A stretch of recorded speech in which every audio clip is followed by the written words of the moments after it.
crucifixion was deliberately slow, public and humiliating. பிதாவினாலும் கைவிடப்பட்ட நிலையிலே, நம்பிக்கையற்ற நிலையிலே சிலுவையிலே தொங்கிக் கொண்டிருந்த இயேசு கிறிஸ்துவுக்கு கலிலேய பெண்கள் நம்பிக்கையை அளிக்கிறவர்களாக இருக்கின்றார்கள்.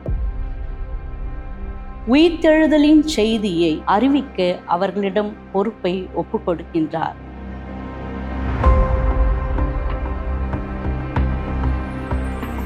எல்லாம் உனக்காக.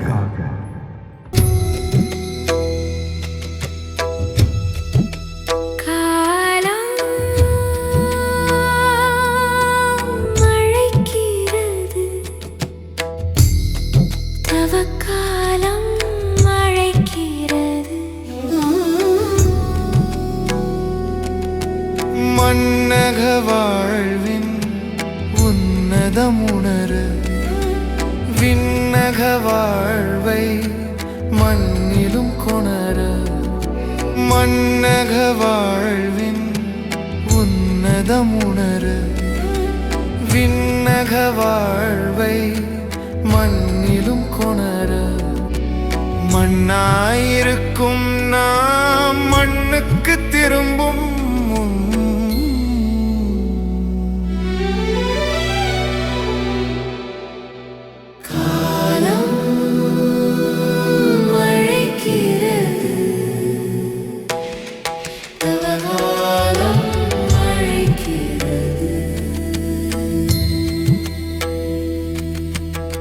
இந்த நாளின் தியானத்திற்கென்று நாம் தெரிந்து கொண்ட திருமறை பகுதி மாற்கு நற்செய்தி நூல் 15ஆம் அதிகாரம் வசனங்கள் 40-41.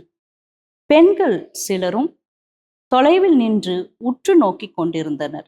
அவர்களுள் மகதலேனா மரியாவும், சின்ன யோசேப்பு, யோசா அவர்களுடைய தாயாகிய மரியாவும், சலோமி என்பவரும் இருந்தார். இயேசு கலிலேயாவில் இருந்த பொழுது அவர்கள் அவரை பின்பற்றி அவருக்கு பணிவிடை செய்து வந்தார்கள். அவர்களுடன் எருசலேமுக்கு வந்திருந்த வேறு பல பெண்களும் அங்கே இருந்தார்கள்.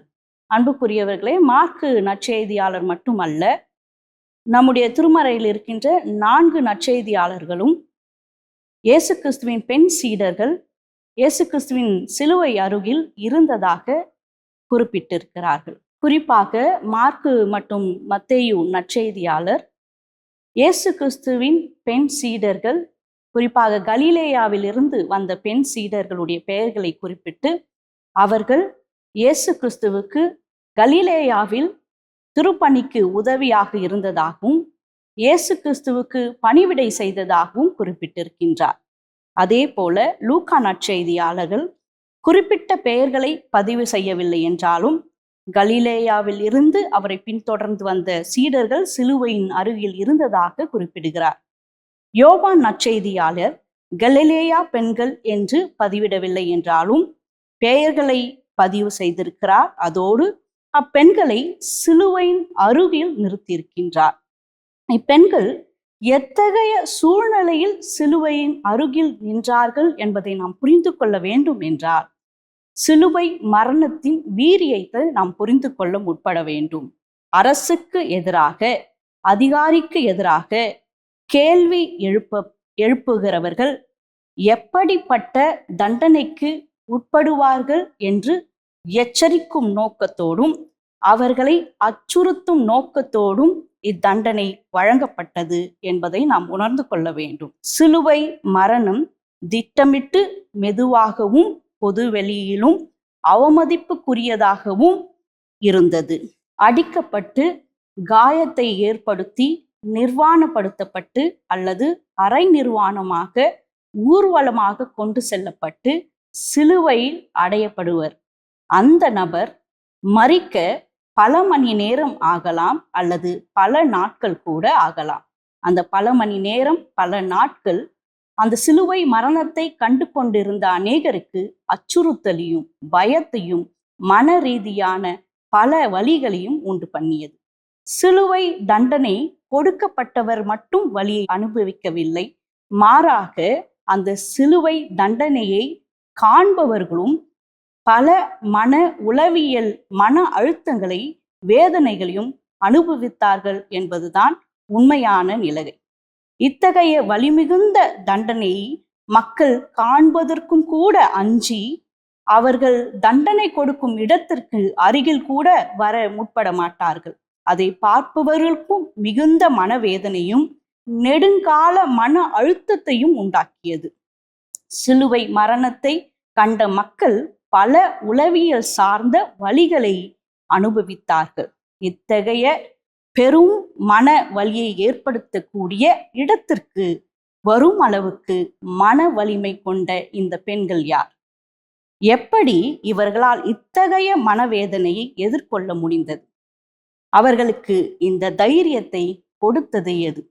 இயேசுவோடு தங்களை அடையாளப்படுத்தி கொண்டால் வர இருக்கும் ஆபத்தை உணராத தைரியம் அல்ல அது. அவர்கள் மத சார்பாளர்களால் உதவி பெறப்பட்ட பாதுகாக்கப்பட்ட நபர்களும் அல்ல, அதிகாரம் உடையவர்களும் அல்ல. ஆனால் எங்கிருந்து வந்தது அவர்களுக்கு இந்த தைரியம்? இது அவர்களின் மனவேதனையின் வரலாற்றில் வந்த மனதைரியம். மனவேதனைகளினால் அழுத்தப்பட்டு பிறகு அதிலிருந்து வெளிவந்து மனதைரியம் உடையவர்களாக வாழ்கிறவர்கள். அத்தகைய பெண்கள்தான் கலிலேயாவில் இருந்து வந்த பெண்களும். அவர்கள் தங்கள் வாழ்வில் ஏற்கனவே இருளை எதிர்கொண்ட பெண்கள். அவர்கள் துன்பத்தை ஒரு கருத்தாக அல்ல, மாறாக வாழும் யதார்த்தமாக அறிந்திருந்தவர்கள். அவர்கள் வலியை சகித்தவர்கள். அவர்கள் கலிலேயாவை சார்ந்த பெண்கள். அதிகார வர்க்கத்தினால் தாழ்த்தப்பட்டவர்களாக கருதப்பட்ட இடத்திலிருந்து வந்தவர்கள். எளிமையும் போராட்டமும் நிறைந்த சூழலில் வாழ்ந்தவர்கள். இங்கு இருந்த இந்த பெண்கள் பல தனிப்பட்ட வாழ்வில் மன அழுத்தத்தையும் வேதனையும் அனுபவித்தவர்கள். சிலர் நோய்களினால் பாதிக்கப்பட்டு அந்த நோய்களினால் ஆன்மீக ரீதியாக ஒடுக்குமுறைக்கு வலியை சுமந்தவர்கள். சிலர் சமூகத்தின் விளிம்பு நிலையில் வாழ்ந்தவர்கள். சிலர் இழப்பு, நிராகரிப்பு அல்லது வறுமையை சகித்தவர்கள். தங்களுடைய வாழ்வில் நொறுங்கிய நிலையில் இயேசுவை சந்தித்தவர்கள். மீட்கப்பட்டவர்கள், இயேசுவின் வழியே வாழ்க்கையில் நம்பிக்கையை பெற்றுக்கொண்டவர்கள், ஆற்றல் அடைந்தவர்கள், வாழ்வில் மாற்றத்தை பெற்றுக்கொண்டவர்கள். இயேசுவின் மேல் அவர்கள் கொண்டிருந்த அன்பு அவர்களை நிலை நிற்க செய்தது.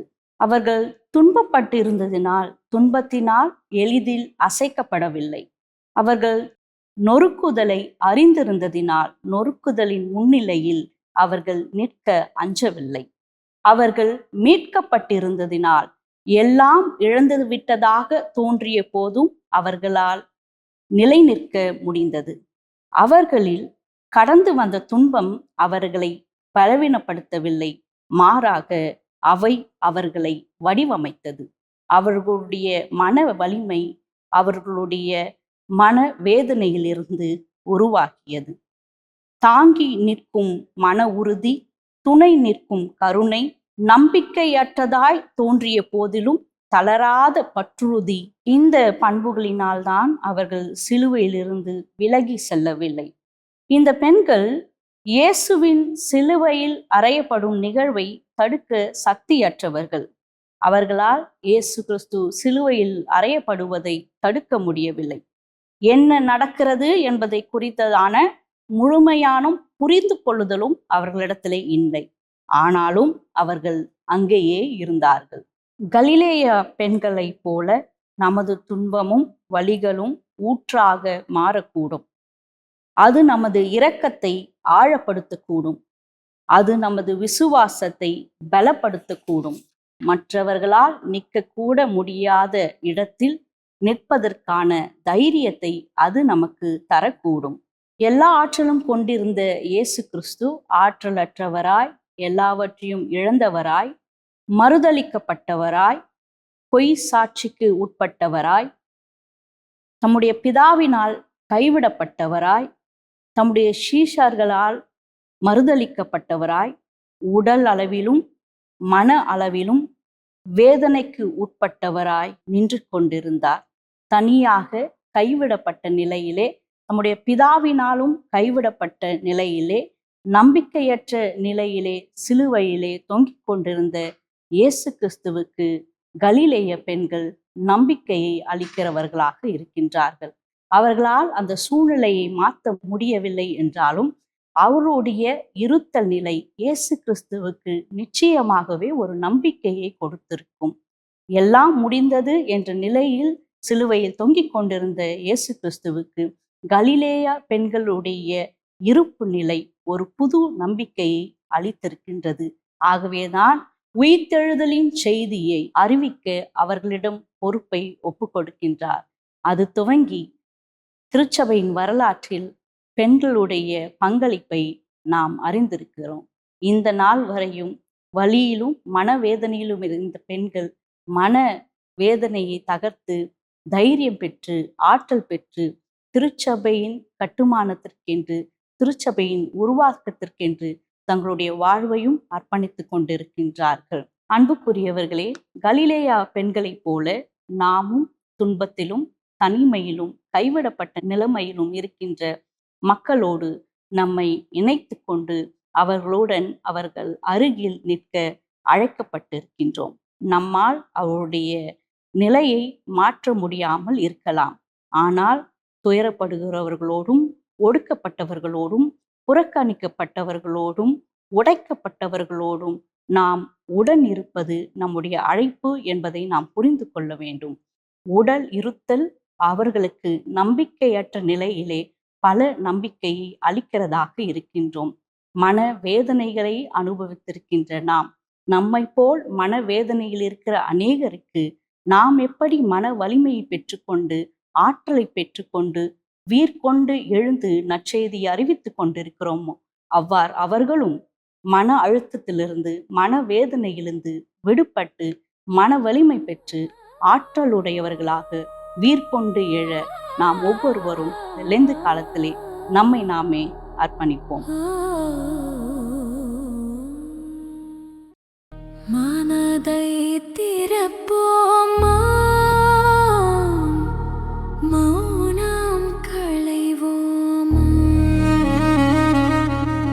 மனதை திறப்போமா,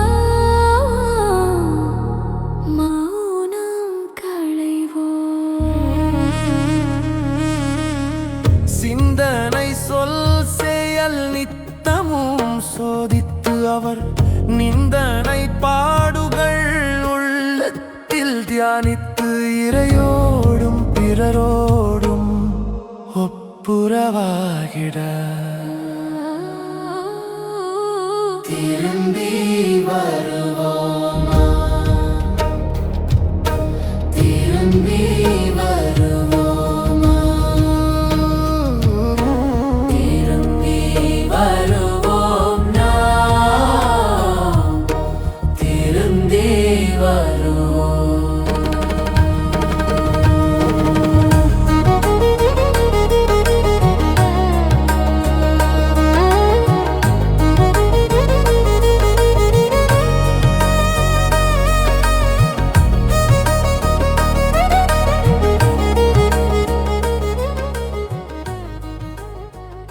எல்லாம் உனக்காக.